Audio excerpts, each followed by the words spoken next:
No, I don't think Oscar's fight had nothing to do with it. It wasn't even Oscar in it. It was, for him getting like 2 pounds from the win. That's just not.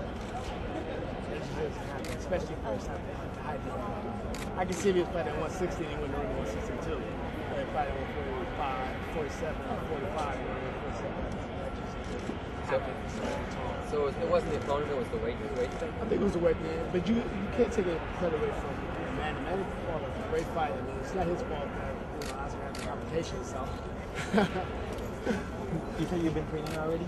Yes, of course. Last month or? No, I won't say last month. Maybe 2 weeks ago. Shane, not too many people are at this point wanting to get in the ring with Tony. What do you see when you watch his fights? I know you haven't stepped away from anybody, but what do you see in his that you want to? I see an aggressive fighter. I like to fight fighters that are aggressive. I like to fight fighters that like throw a lot of punches. That like to fight. I think those are having to pick between Berto and Margarito. I mean, I pick Margarito every time. Is there something in his style that you see that you can capitalize, you and Nazim can work on? Well, I mean, it's a style that I'm familiar with. I should say that. I grew up here in California, and I'm used to these type of styles where you sit right there and fight. Maybe that's probably why my style kind of turned more into a puncher style, because I've been out here so long. Because I used to box a lot, and I still can box and move around, but being out here in California, you learn to fight. That's what I was going to ask you. Was you're a boxer, but you've been a puncher as of late. I mean, we've seen what you've been doing. You've been knocking guys out. Is this the kind of game plan you're going in with Tony? Do you expect him to go the distance? What's your mindset? With Tony, you have to be able to use everything. You can't just have one style. I can't tell him to sit there and punch him. I'm going to say I'm going to sit there and box him because I don't like to be on the outside just boxing all day, which I could. I'm not going to say, there's a lot of different things I want to do. I want to do everything. I want to show all my skills, all my times. Okay, what can you do that Cotto couldn't do? Well, I think Cotto could not fight for a long portion of time going backwards. I think Cotto did. I think maybe I took a little bit of his confidence away from him when I fought him. Toward the later rounds, I fought Cotto. He started, weakening, and after he was hurt, going to the hospital after the fight, when I fought him. I landed more power shots than he did. He landed more jabs than me. So I think that when Margarito stepped in the ring with him, he was ready for the taking, And Margarito just walked him down and punched him out.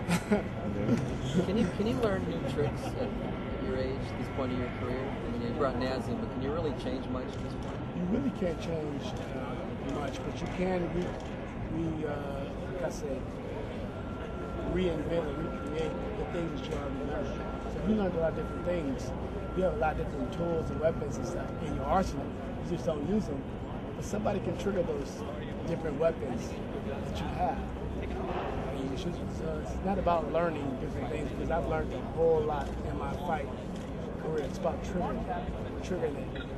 And you think Nas is the guy to bring that out? I think so. I think we've just a little bit of time I've been with him already. I'm already getting a lot sharper. It's kind of weird. I feel pretty good right now. What is he doing for you, Shane? Do you feel like I know you want him to install and use that Bernard Hopkins, I'm smarter than you. No. That's not. That's far off base. You're so far off base, it's incredible. No, like I said, bro, I'm saying, trigger already know what it is. Nazim's the type of guy who watches everything you do, what he does. And he's been watching me for quite some time now. And he knows things that I used to do, and he just kind of triggers different things. And I went to the fight. Hopefully, it'll be just like all the time. What did you, in retrospect now, thinking back, what did you think of your performance against Mayorga? I thought it was decent. I didn't really think much much of it. In the 8th round, I had blood blisters on my foot. I was fighting for 4 rounds with blisters on my foot, and I allowed Mayorga to throw some punches and clinch punches.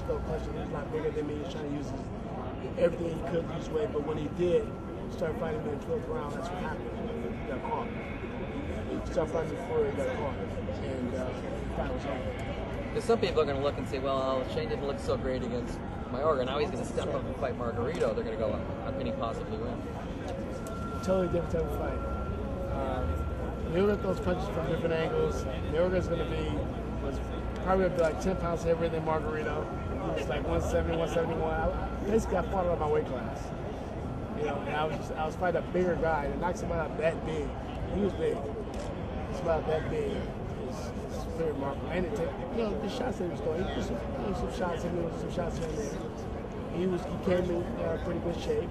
He came to fight, and he knew he was fighting. So he came to fight.